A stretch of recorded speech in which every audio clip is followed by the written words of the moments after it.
Hello everyone, I'm Dr. Lakshmi.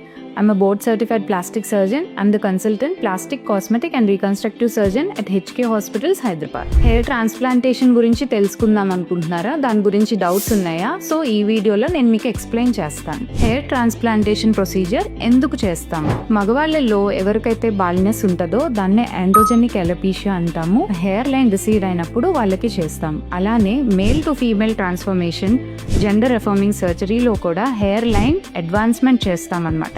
Hair transplantation లో hair ఎక్కడి నుంచి తీసి బాల్ స్పాట్స్ కవర్ చేస్తాము. హెయిర్ ఎక్కడైతే పర్మనెంట్ గా ఉంటుందో like sides, back of the scalp, వీటి నుంచి ఎక్స్ట్రాక్ట్ చేస్తాం.